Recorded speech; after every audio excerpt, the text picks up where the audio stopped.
쉐어 스크린을 하겠습니다.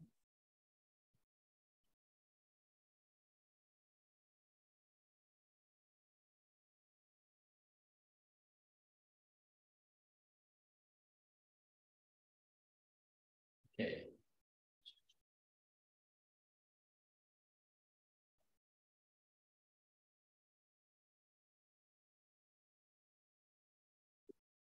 신년 말씀 시리즈 세 번째 시간입니다. 지난주 신명기 하나님을 사랑하라를 보았고 오늘은 마태복음 내 이웃을 사랑하라 그 말씀을 함께 생각해 보겠습니다. 마가복음 2장에 보면 예수께서 가버나움 한 집에서 사람들을 가르치는데 사람들의 집에 꽉 찼어요. 뭐 얼마나 큰지 모르겠습니다만은. 그래서 움직이기도 힘든 상태가 되었는데 갑자기 이 천장에서 뭐가 이렇게 뜯겨져 나오면서 그게 얼마나 사람들이 이제 놀랐겠어요. 그래서 누가 천장을 뜯고 Can I help you?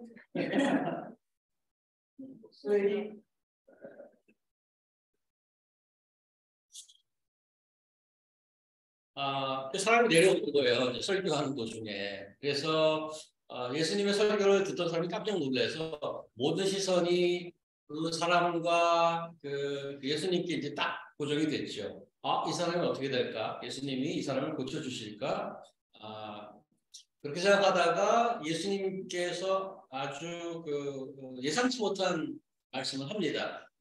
처음 내려오는데 내 죄가 사하여졌느니라. 그렇게 말씀하신단 말이에요. 그 자리에 율법학자들이 좀 있었어요. 서기관들도 있었는데 그 말에 충격을 받고 속으로 이렇게 생각해요. 아니 이 자가 도대체 누구야? 누구길래 죄를 사한다고 해? 이 세상에 하나님 말고 죄 사할 수 있는 사람이 누가 있겠어? 이거 완전 신성모독 아닌가? 그 생각을 알아들으신 예수께서 이렇게 수수께끼 같은 질문을 던지죠. 중풍병자에게 내 죄가 사함 받았느니라 하는 말과 일어나 내 상을 가지고 걸어가라 하는 말 중에 어느 것이 쉽겠느냐? 갑자기 질문을 받고 사람들이 유구무원 아주 조용합니다. 그러자 예수께서 이렇게 말씀하셨어요. 일어나 내 상을 들고 걸어가라. 예수께서 한마디 하시니까 중풍병자가 일어나서 모든 사람 보는 앞에서 이렇게 나간단 말이죠. 그 자리에 있던 사람들이 뭐 충격, 놀랐던 거는 두말할 나위도 없습니다. 지금 말씀드린 이 사건과 어떤 유사성을 발견할 수 있는 내용이 오늘 세신자매 읽어주신 마태복음 본문에 등장하는데 율법학자가 예수께 묻습니다. 선생님, 율법 중 어느 계명이 큽니까? 율법 전문가 다음 질문이죠. 우리 귀에 익숙한 말씀으로 예수께서 대답하십니다. 하나님을 사랑하고 내 이웃을 내 몸과 같이 사랑하라. 그런데 이 말씀은 이 말씀은 지난주에 보았던 구약 신명기와 레위기에서 인용되는 것입니다. 왜 그 말씀이 다시 소환된 거죠? 지난주에 본 말씀이 이거 아닙니까? 일반적으로 사람은 무언가 정리가 돼야 마음의 안정을 찾습니다. 뭐 가끔씩 그렇지 않은 사람도 있어요. 널어놓고 사는 사람도 있긴 한데 일반적으로 딱 정리가 되는 게 좋습니다. 영어권에서 자주 듣는 여기에 해당하는 표현이 있는데 organize라는 말 많이 듣죠. organize, 그 다음에 summary, coherence 이런 단어들이죠. 기본적으로 교육을 중요시하는 나라들의 대학 입시는 특별히 모든 이들의 관심이 있습니다. 대학 입시 시장에 명강사들이 있는데 명강사들의 특징이 뭔지 아십니까? 명쾌한 요약. 중고등학교 6년 과정 공부 내용이 얼마나 많습니까? 아유, 웰컴홈. 주인공 등장이요. 어서 오세요.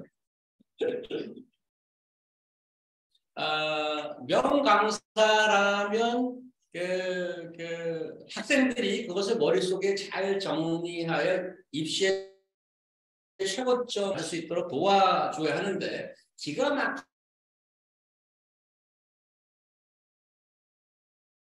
막히게 그 내에 칭호를 받습니다.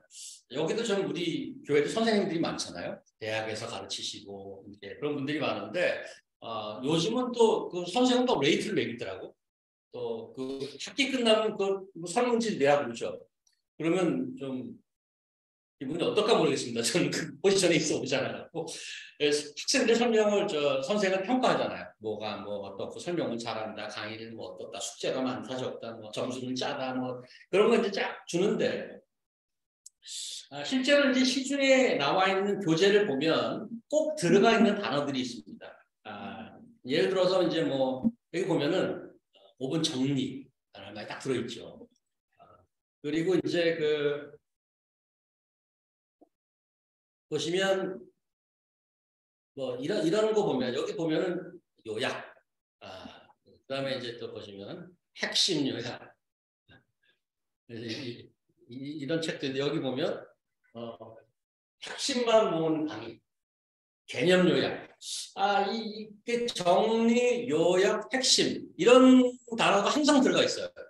인기 강사나 인기 교재들은. 자, 오늘 율법 교사의 질문. Teacher, which is the great commandment in the law? 선생님, 율법 중에 어느 계명이 크니까 방대한 율법을 정리 요약해 줄 수 있겠어요? 하고 요구하는 거죠.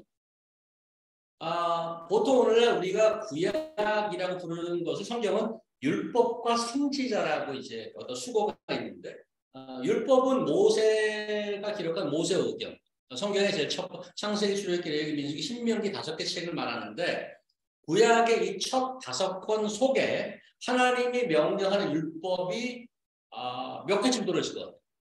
대수로 따지면 다 이렇게 씹어보면 6끝 다들 또 그 전문가에 다 씌워놓은 거 아니겠어요? 저는 그것만 인용하면 돼요. 613개가 들어있대요. 613개가 들어있는데 그 중에 무엇을 하라라는 긍정적인 명령이 248개. 하지 말라는 부정적 명령이 365개. 그러니까 하지 말라는 게 한 1.5배 정도 더 많아. 하지 말라는 게. 우리도 자녀를 키우면서 하지 말라는 말을 더 많이 하시죠. 희수자매님 어떻습니까? 야, 그만해. 미국 사람들은 stop it. 그 말 많이 하죠. stop it. 심지어 우리 아들이 저한테도 그렇게 얘기하더라고요. 제가 아재 개그를 날리면 이렇게 쳐다보고 아빠 stop it. 엄마가 그런 말 더 많이 듣긴 하죠. 차에서. 아줌마 개그 날렸다가 애들이 알아듣고 stop it please. 이렇게. 어쨌든 248개, 365개, 그래서 총 613개의 율법이 있어. 60개도 아니고 613개. 이 600개가 넘는 율법의 지침을 한마디로 요약할 수 있겠는가? 율법학자가 예수님을 시험합니다. 예수께서 그 질문을 듣고 신명기와 그 레위기를 인용해서 대답을 하죠. 하나님을 사랑하라, 이웃을 사랑하라. 지난주에 말씀드렸죠. 하나님을 사랑하는 말씀에 대한 신명기 전체가 하나님을 사랑하라 라는 그 한마디에 대한 전체 해설서라고 말씀을 드렸습니다. 오늘 본문 근데 40절 지금 보시면 이 두 계명이 온 율법과 강령이다. 영어 버전이 이렇게 되어 있습니다. On these two commandments depend all the law and the prophet. 이 두 가지 계명에서 all the other teachings depend on these two commandments. 성경을 믿는 기독교 사상의 핵심 진리는 하나님을 사랑하고 이웃을 사랑하는 겁니다. 해봐요.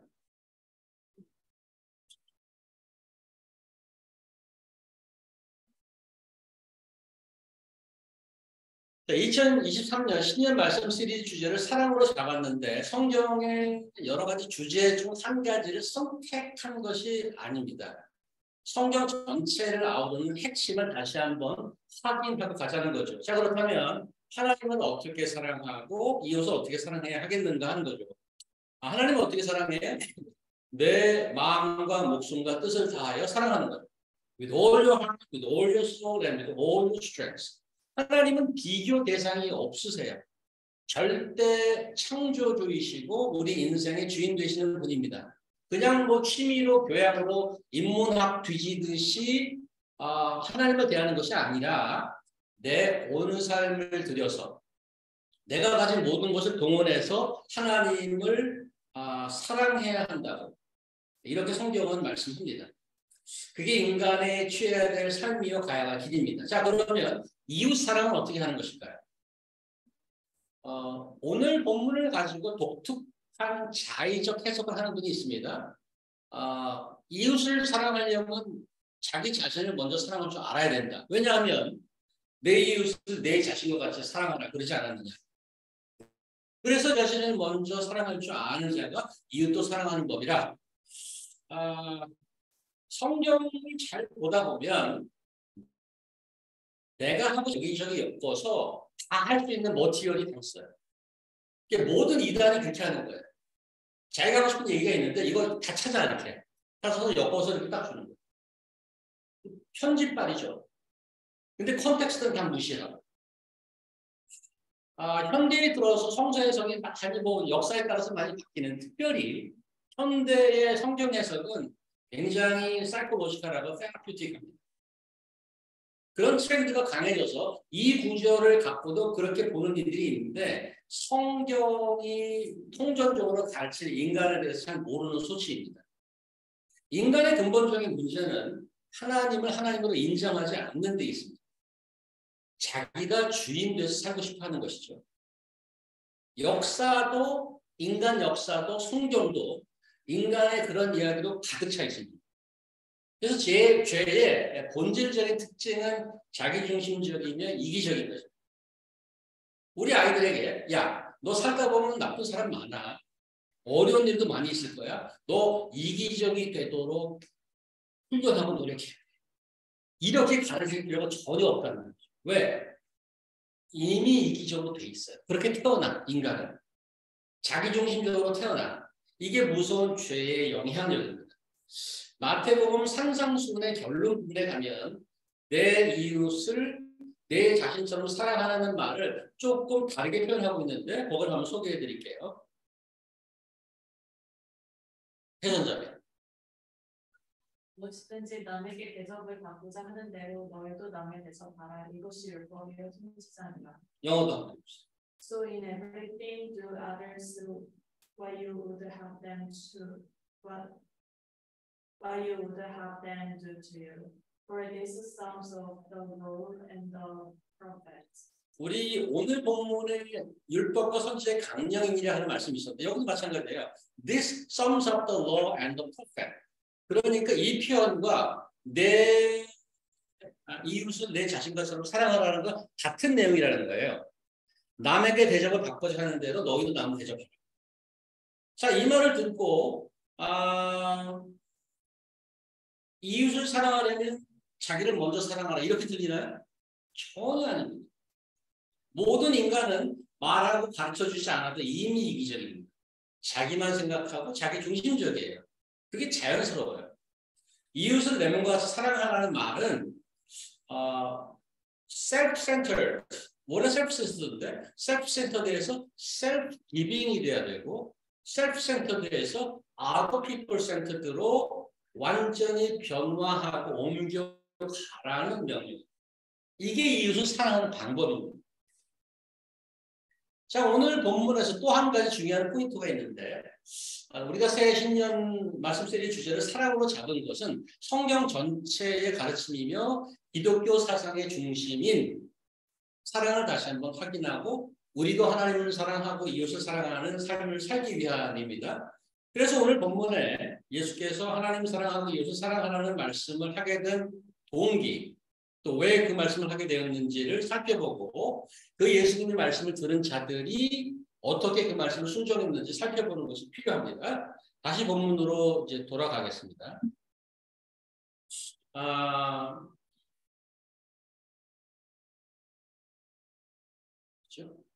음. 자, 어디 갔어? 37절 이하에 예수께서 가장 큰 계명을 하나님을 사랑하고 둘째 계명을 이웃을 사랑하는 말씀했는데 그 말씀하신 이유가 뭐냐면 36절 율법사가 한 질문에 대답하기 위해서 그 말씀을 하신 거란 말이에요. 그런데 그 율법사는 그 질문을 왜 했어요? 35절 예수를 시험하기 위해서 그 질문을 던진 거예요. 그들이 예수님의 말씀을 듣고 은혜 받고 그 말씀에 순종해서 살기 위해서 질문한 게 아니었단 말이죠. 이미 오늘 본문 22장 지금 35절부터 우리가 읽었는데 그 전을 쭉 보면은 유대교 지도자들과 예수님께서 계속 부딪히는 내용이 나와요. 여러분께서 뭐 많이 들었던 얘기죠. 예수님의 사역으로 말미암아서 많은 사람들이 예수님을 따르고 그의 영향력이 커지면서 유대교 지도자들이 주목을 받고 신경이 쓰이는 거예요. 그래서 사람들을 계속 보내서 예수님을 도전합니다. 이 질문 있잖아요. 시저에게 세금을 바쳐야 될까요? 그때 당시에 로마 식민지였잖아요. 그런데 유대인이 우리가 시저에게 로마에 세금을 바쳐야 돼요? 말아야 돼요? 그 질문은 굉장히 함정이 있죠. 바쳐야 되죠. 그러면 매국노가 되고 바치면 안 돼. 그러면 이제 그 반역자가 되고. 그래서 아주 함정을 파놓은 질문이었어요. 근데 그 함정을 아는 예수님이 거기에 넘어가지 않죠. 그 다음에 부활을 믿지 않는 사두개인들을 보내서 또 묻습니다. 한 여자가 있는데 남편이 죽어서 그 칠형제와 차례로 결혼했지만 그들도 죽고 나중에 그 여자도 죽고 부활 때 그 여자가 누구의 남편이 되겠습니까? 완전히 궤변을 놀아놓죠. 부활이 있다면 누구의 부인이 말이 안 되잖아요. 이렇게 얘기하는 거예요. 예수께서는 물론 그들이 테스트한다는 걸 다 알고 계시죠. 그래서 거기 휘말리지 않습니다. 그러고 나서 오늘 본문이 나오는 거예요. 거기에 휘말리지 않으니까 율법사가 나타나갖고 율법에서 가장 큰 계명이 뭡니까? 이렇게 얘기하는 거예요. 율법을 들어서 뭔가 오점을 또 잡아보려고 하는 거죠. 예수님 당시에 바리새인들과 율법학자들과 예수님이 부딪히는 이유 중에 하나는 율법에 대한 근본적인 시각의 차이 때문이었습니다. 유대교 지도부의 신앙은 율법을 문자 그대로 지키는 것에 목숨을 거는 거고 예수님의 사역은 율법의 본래 목적과 정신을 보여주는 것이었습니다. 율법에 대한 이런 그 태도와 시각의 차이는 그 결과에 있어서도 너무나도 큰 차이를 갖고 오게 됩니다.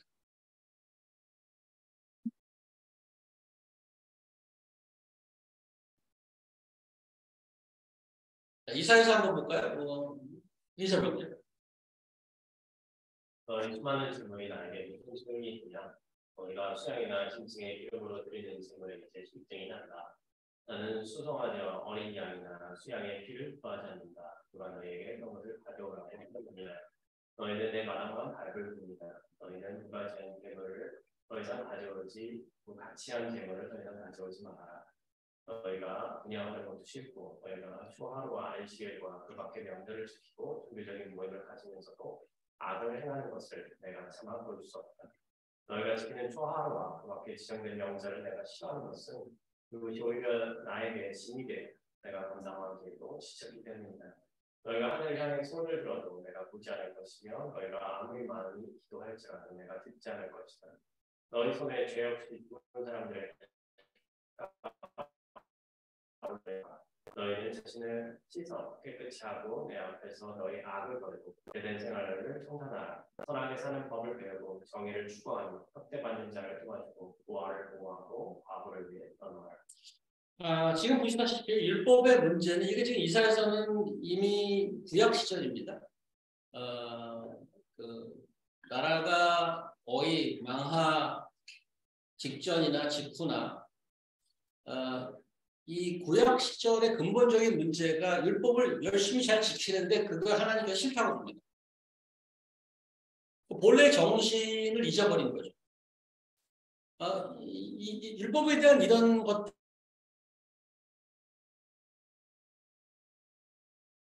때문에 사실 하는데 신약에 와서 좀 나아졌을까요? 신약에 와서? 교수님.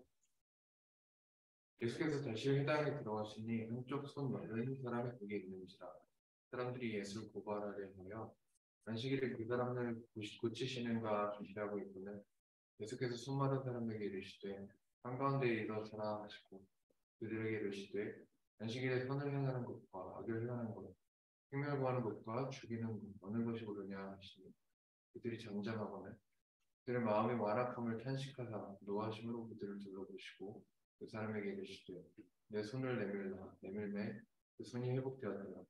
바리새인들이 나와서 곧 헤롯 당과 함께 어떻게 하여 예수를 줄까 의논하니라.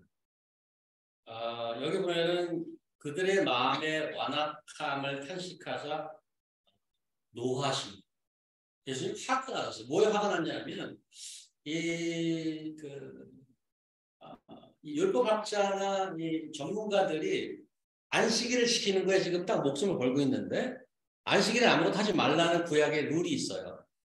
안식일은 먹지도 말고 먹지 말는 게 아니라 걸어가지도 말고 뭐 하지도 말고 하지 말라는 게 많아. 근데 병 고치는 것도 안 돼. 그런데 예수님 이 한쪽 손 많은 사람도 데리고 온 거예요. 함정을 펴서 고치나 안 고치나 고르라고 데려온 거라고요. 근데 그게 너무 화가 나는 거예요. 안식일을 준 율법의 정신은 다 뒤로 가고 저걸 지키나 보자요. 그리고 나중에 예수를 안식일을 지키지 않았다고 죽이려고 그래요. 그게 너무 화가 나는 거예요. 구약도 마찬가지로 시대에 와서도 전혀 변하지가 않았던 거예요. 여전히 첨예하게 부딪히잖아요. 자, 우리가 살고 있는 21세기 현대 기독교는 어떻습니까? 좀 변했을까요? 우리의 신앙의 모습이 율법과 도덕을 지켜서 애써 지키는 것인지, 그래서 그것을 기준으로 다른 일을 판단하고 정죄하는지, 아니면 율법에 반대하고 은혜로 살자, 복음으로 살자, 그래서 그런 명분으로 구약을 다 쓰레기통에 다 버리는 건지, 그것도 아니라면 예수님의 가르침에 따라 진정한 이웃 사랑으로 드러나는지, 지금 우리 현대교회는 어떤 모습이 가장 가까울 것 같아요? 어제 제가 신문을 읽다가 어떤 기사 하나 읽었는데, 더 글로리라는 요즘 드라마가 있나 봐요. 혹시 보시는 분이 있나요? 그게 이제 학폭에 관한 학생 시절에 많이 당한 거예요. 학원 폭력에서. 나중에 혹받고 다시 복수하는 그런 거래요. 근데 인기가 엄청나요. 근데 그 분석 기사가 왜 인기가 엄청나냐 하냐니까 그거를 경험했던 사람이 카타르시스를 이렇게 대리만족으로 나도 저렇게 당했는데. 근데 그 주인공이 송혜교래요. 그래서 그걸 자라서 이제 다시 복수하는 건데, 근데 그걸 다 준비했는데 다 읽기는 좀 뭐하고, 어쨌든 그런 내용이 있는데 거기에 뭘 지적하냐 하면 그 학폭을 했던 가해자가 목사님 딸이야. 그 나중에 이제 송혜교랑 이제 딜을 하는 거야. 야, 소울을 했는데 딜을 하면서 그 가해자가 한 말이 있어. 야, 내가 옛날에 했던 거 다 회개하고 용서받았어. 근데 그거를 이제 기자가 쓰면서 요즘 한국 기독교가 이렇게 값싼 복음을 가지고 나오니까 전혀 신뢰를 잃는다. 최근에 나오는 그 드라마를 쭉 얘기하는 거예요. 뭐 수리남이라는 드라마에는 그 황정민이 마약상인데 그걸 돈 세탁을 하느라고 수리남이라는 나라에 가서 목사가 돼요. 목사로 변장해서 그거를 돈 세탁하고 여전히 나쁜 짓을 하는 거예요. 그래서 그러한 물론 일반 언론에서 기독교를 더 세게 하는 그런 것도 뭐 없지 않아 있긴 합니다만은 할 말은 없어요. 다 사실이라서.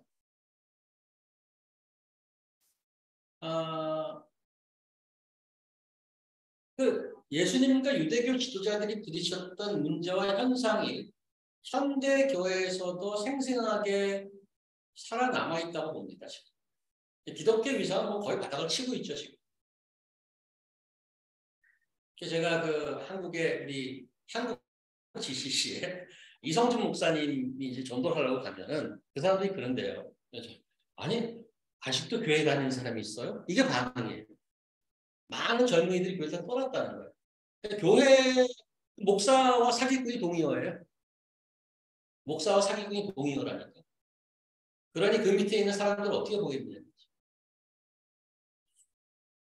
오늘 그래서 이제 나머지 시간에 이제 이 율법과 예수님과의 부딪혔던 이 현상을 조금 더 들여다보도록 해야 되겠는데 오늘 본문을 조금 다른 각도로 본 누가복음이 있어요. 거기를 한번 가보겠습니다. 이게 오늘 본문이에요. 이게 오늘 본문인데 누가복음에 이렇게 돼 있습니다. 거의 비슷한데 차이점이 있죠. 율법학자가 등장하는 것과 그가 예수를 시험한다는 것. 잘 보세요. 뭐 차이가 나나? 차이점은 마태복음에서는 하나님 사랑, 이웃 사랑을 예수께서 말씀하시죠. 누가복음에서는 율법학자의 입을 통해 그 말씀이 등장하고 있다는 점입니다. 중요한 것은 여기 보시면 여기는 예수를 시험 봐요. 여기는 어느 계명이 크니까 물어보는데 여기서 율법학자가 내가 무엇을 하여 영생을 얻으리까? 그랬더니 예수님이 야 율법에 뭐라고 써 있어? 그랬더니 이렇게 써 있죠. 너 참 잘하는구나. 가서 그렇게 해. 이렇게 했단 말이에요. 그런데 중요한 게 요 다음에 나온 내용이에요. 누가 보면 다음에 나온 내용인데 이렇게 요 내용이 나옵니다. 유명한 사마리아 사람의 비유가 여기서 등장하는 거예요. 여기서. 주예수님 이거 잘 보이십니까? 읽어주시겠어요? 너무 작아요? 그 사람이 자기를 옳게 보이려고 예수께 여쭤오되 그러면 내 이웃이 누구입니까? 예수께서 대답하여 이르시되 어떤 사람이 예루살렘에서 여리고로 내려가다가 강도를 만나매 강도들이 그 옷을 벗기고 때려 거의 죽은 것을 버리고 갔더라. 마침 한 제사장이 그 길로 내려가다가 그를 보고 피하여 지나가고 또 이와 같이 한 레위인도 그곳에 이르러 그를 보고 피하여 지나가되 어떤 사마리아 사람이 여행하는 중 거기 이르러 그를 보고 불쌍히 여겨 가까이 가서 기름과 홍주를 그 상처에 붓고 따매고 자기 짐승에 태워 주막으로 데리고 와서 돌아옵니다. 그 그날 그가 주막 주인에게 데나리온 돌을 내어 주는데 이 사람을 돌보아주라. 비용이 더디는 내가 돌아오게 갚으리라 하느니라 하였으니 내 생각에는 이 세 사람 중에 누가 강도 만난 자의 입시 되겠느냐. 이르되 자비를 베푼 자입니다. 예수께서 이르시되 가서 너도 이와 같이 하라 하시니라. 지금 선한 사마리아 우리가 많이 들어서 아는 얘기인데 이 이야기가 등장하는 이유는 율법학자가 질문했기 때문에 그 답변으로 등장한 거예요. 내 이웃이 누굽니까? 근데 내 이웃이 누굽니까? 라는 질문을 왜 했나요? 먼저 율법학자가 이런 질문을 했었죠. 어떤 질문을 했냐면 내가 무엇을 하여 영생을 얻으리까? 이랬더니 율법이 뭐라고 써 있어? 네, 하나님을 사랑하고 이웃을 내 자신과 사랑하라고 썼습니다. 잘 알고 있네. 가서 그렇게 해. 그랬더니 내 이웃이 그건 누구죠? 라고 재차 묻는 거죠. 여기서 재미있는 것은 이 율법학자가 하나님이 누군데요? 라고는 질문하지 않아요. 하나님을 사랑하고 이웃을 사랑하고 그랬는데 하나님 내 이웃이 누구죠? 이렇게 질문한단 말이에요. 왜 이런 질문을 했을까요? 이런 질문을 왜 했어요? 아까 설교 첫 부분에 예수께서 중풍병자 얘기 고치는 얘기를 제가 드렸는데 그 이야기와 오늘 본문에 유사성이 있다고 했습니다. 유사성이라는 게 이런 거예요. 제가 사랑했다는 말과 일어나 내 말 중에 어느 쉽게 기억나십니까? 그 마가복음 본문에서는 인자가 땅에서 죄를 사하는 권세가 있는 줄을 알게 하겠다. 그렇게 얘기하고 내가 내게 말하노니 내 상을 가지고 집으로 가라. 전신마비였던 중풍병자가 벌떡 일어나서 예수님 한마디에 일어나서 사람들을 걸어서 나갔어요. 많이 놀랐겠죠? 예수님 포인트는 뭔가 하면 내 죄가 사해졌다는 말을 너희들이 안 믿어. 내가 그렇게 얘기했는데 그래? 그러면은 그 죄가 사해졌다는 말의 결과가 있었는지 않았었는지 눈에 보이지 않으면 내가 눈에 보이는 걸로 내 말이 권세 있다는 걸 증명해 주지. 일어나 걸어가. 그래서 일어나 걸어갔단 말이죠. 즉 눈에 보이는 것으로 예수님의 말씀을 증거했는데 예수님께서 하신 말씀은 결과가 눈에 보이든 안 보이든 다 성취가 되는 권위 있는 말씀이라는 것을 증명했다는 점입니다. 자, 오늘 본문의 율법학자는 부정적인 의미에서 그런 논리를 사용하는 것처럼 보입니다. 하나님을 사랑하는 건 잘 보이지 않죠. 내가 아무리 마음을 다하고 목숨을 다하고 뜻을 다해 하나님을 사랑해도 nobody knows. 어떻게 알아? 하나님 보이지도 않는데.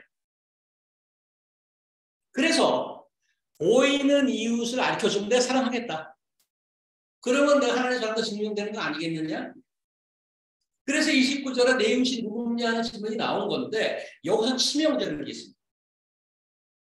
내 이웃을 누구죠? 그래서 그 내 이웃을 내 몸과 같이 사랑하는 게 목적이 아니라 아이고. 여기 보면 29절에 자기를 옳게 보이기 위함이었다는 거예요. 그래서 사랑하려고 이웃을 찾은 게 아니고 선행의 대상을 찾아서 자기를 증명해 보이려는 것이 최종 목표예요. 이게 뿌리 깊은 율법의 문제란 말이죠. 예수께서는 그 문제의 심각성을 선한 사마리아 사람의 이야기를 가지고 재차 확인해 주는 겁니다. 강도만나 죽이라는 사람 앞에 세 사람이 등장하잖아요. 제사장, 레위인, 사마리아 사람. 제사장과 레위인은 그들을 그 강도 만난 사람을 보고 앞에서 지나갔습니다. 아마도 그들이 그냥 지나가게 된 그 경위는 제사장이나 레위인이나 다 성전 풀타임 워커입니다. 성전에서 일하는 자들이에요. 그래서 아마 성전에서 맡은 일이 있어서 그 책임을 온전히 감당하는 것이 율법을 지키는 것이기 때문에 그냥 지나갔을지도 모릅니다. 강도 만난 사람을 돌보다가 지체하게 되면 성전에서 맡은 자기 책임을 못하게 될지도 모르니까 나름대로 할 말은 있었을지도 모릅니다. 그런데 하나님을 사랑하고 이웃을 사랑하는 율법의 핵심은 다 자기 입으로 얘기하고 머리를 알고 있었지만 실제로 그것을 순종하는 데는 실패하고 있다는 것을 지적하는 겁니다.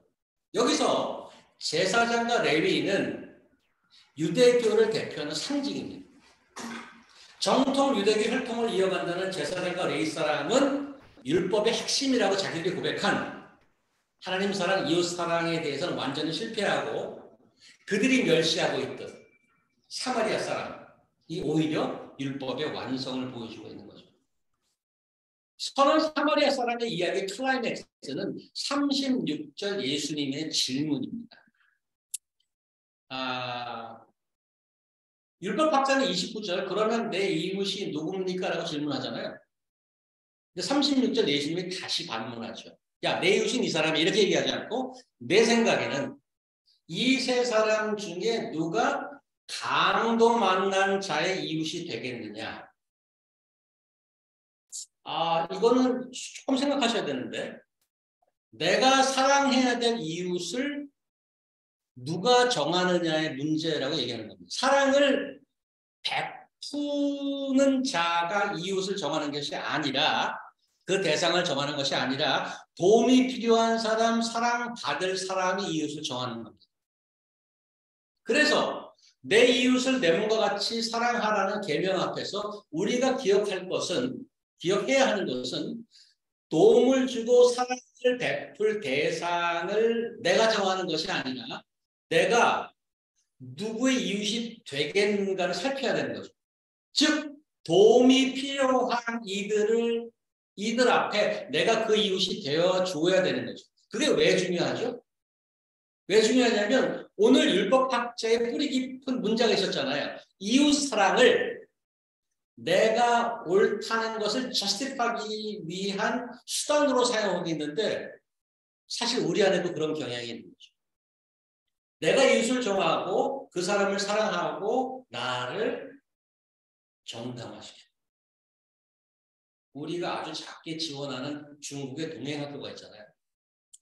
허한나 선교사님이 중국에 있는 장애인들을 섬기기 위해서 세운 학교인데 제가 이제 직접 방문해본 유일한 선교지 학교라서 기억에 많이 남습니다. 거기를 직접 가보고 참 많은 생각이 들었었어요. 예, 동해학교에 참여하는 전교생이 다 장애인입니다. 정상인이 하나도 없어요. 정신적이거나 육체적인 장애를 갖고 있는 이들입니다. 대부분 정신적으로 좀 문제가 있는 그들을 위해서 먹이고 입히고 가르치고 하는데 모든 리소스를 만들어내야 되는 것이 그 선교사님이 하시는 일이에요. 그래서 나한테 밭도 보여주고 뭐 제과점도 보여주고 왜냐하면 그 사람을 먹여야 되기 때문에 돈도 필요하고 음식이 필요해요. 나한테 밭도 보여줬어요. 그 다음에 이제 여기서 뭘 대량을 해갖고 좀 장사를 해서 뭐 심지어는 그 중국 그 시골에서 마카롱을 만드시겠다. 마카롱. 그 얘기가 이제 들었는데 어쨌든 굉장히 애를 쓰시는데 그들에게 어떠한 사역으로 사랑을 해주거나 그래도 어떤 그들 안에서 어떤 열매나 발전을 기대하기는 거의 불가능한 상태분들입니다. 스스로 한번 생각해봤어. 나는 이런 곳으로 선교할 수 있을까?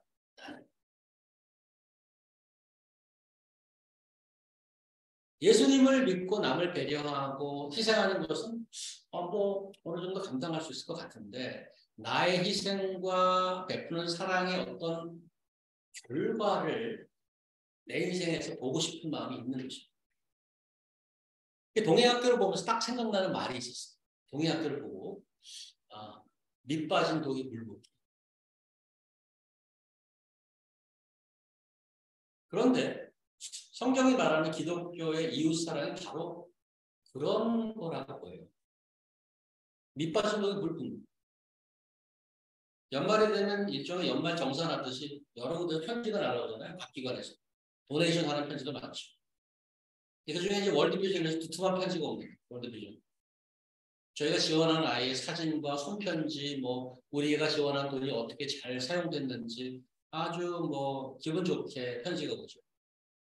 그런 편지를 받으면 크리스찬으로서 뭐 어떤 해야 할 최소한의 선행이라는 숙제를 한 느낌이 있습니다.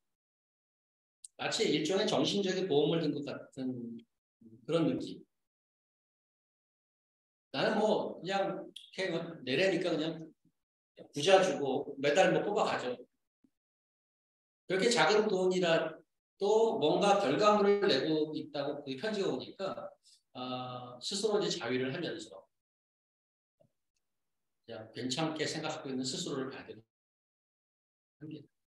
며칠 전 선거형제 부부와 식사하면서 모로코 얘기 좀 들었어요. 모로코 얘기를 좀 듣고 있는데 살짝 화가 나는 거예요. 왜 그러냐면 무슬림들은 어떤 도움을 받아도 별로 감사하지 않아요. 이유는 뭔가 하면 오히려 그들을 돕고 선행을 하면 당신이 천국 가는 거 아니야?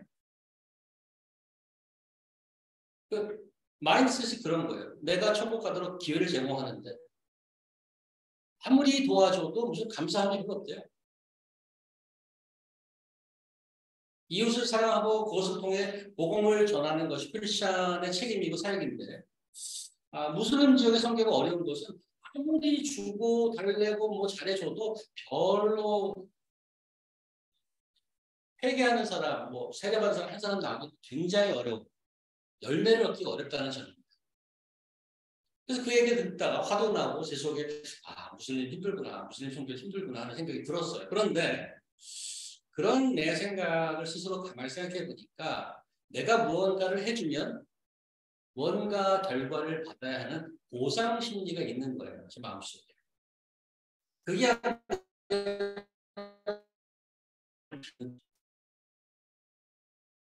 자기를 옳게 보이기 위해서 이웃을 정하려는 율법학자와 뭐가 다를까 하는 생각이 들었어요. 제가 살아온 시간을 돌아보니까 강도 만나 사랑 같은 위험한 상황에 상당히 많이 처했던 기억이 납니다. 지금도 죽지 않고 이렇게 건강하게 잘 살아있습니다. 여러분들 앞에. 그렇다면 제 인생에 수많은 선한 사마리아 사람이 저를 돌보고 지나가신 거죠. 그분들이 저에게 진정한 이웃이 되어주는 거죠. 나는 어땠을까 한번 생각해 봅니다. 얼마나 많이 강도 만난 자를 나는 그냥 대제사장이나 레위인처럼 스쳐 지나갔을까. 뭐 이런저런 핑계를 대면서 말이죠. 우리 스스로 한번 생각해 봅시다. 저는 뭐 일단은 남의 말 잘 안 듣는다고 어저께도 우리 아내한테 욕을 먹었는데 참 남의 말 안 듣는 내가 다음 아내가 그러더라고. 당신 다음에 안 듣는데 2시간 동안 얘기해 줄게. 알았어. 그렇게 말을 안 들으니까 2시간 내내 똑같은 얘기 해줄게. 남의 말 참 안 듣기는 여러 번 들을지 모르겠어요. 잘 듣나 모르겠어요. 근데 저 같은 사람을 누가 와서 속이 사역한다면 그게 밑빠진 거에 물붓기라는 생각이 들어요. 예수님께서 저 같은 자를 찾아와서 설득하고 기다려주시고 썸하고 그 예수를 믿게 됐어요. 밑빠진 독에 물붓기 같은 우리의 태도, 나의 생각이지만 그 예수님의 무모한 사랑이 사람을 변하게 하더라. 지금의 나를 만들었죠. 선한 사마리아 사람은 선행을 하러 사람을 찾아다니지 않았어요. 그냥 우연히 마주친 강도 만난 자를 위해서 최선을 다한 거죠. 2023년 새해를 맞이해서 자, 이웃을 사랑합시다. 우리 어디 가서 우리가 구제사역을 한번 찾아봅시다. 구호를 외칠 필요는 없습니다. 그들을 찾아 나설 필요는 없습니다. 우리가 새해를 살아가면서 내가 이웃이 되어 주어야 할 많은 이들을 만나게 될 것입니다. 그럴 때 그냥 지나치지 않기를 바랍니다. 그분들을 내 자신같이 돌볼 수 있기를 바랍니다. 한 가지 감사한 거는 그런 분들이 오겠다고 이제 예고를 하는 거죠. 뭐 지난주에도 광고를 했습니다만 전해주게다 한 28분이 오셔요. 2월 중순에. 근데 그럼 내가 우리 교회 사역으로 그들을 도와줘야지.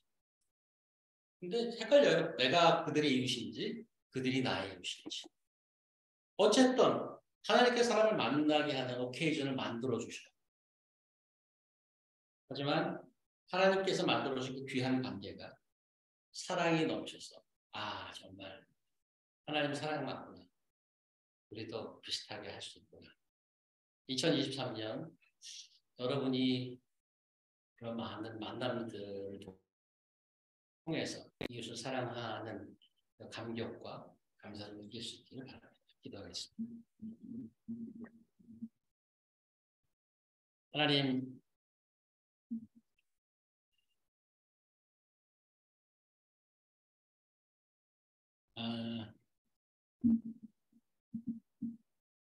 우리가 무슨 큰 마음이 넓고 또 고상해서 이웃을 돕고 배려하고 그런 자들이 되겠습니까?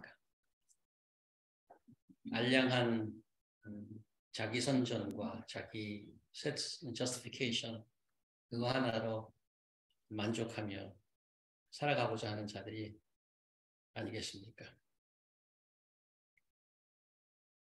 아무 소망 없고 그런 저희에게 찾아오셔서 밑빠진 독에 물붓기 같은 사랑을 해주시고 놀랍게도 저희를 설득해 주시고 그리스도를 믿는 자가 되었습니다. 예수님을 조금이라도 흉내라도 내는 저희 삶 될 수 있도록 인도하시고 그렇게 하나님 살아 계심을 증거하는 되게 인도하여 저희들에게 인도해 주시옵소서. 예수님 이름으로 기도합니다.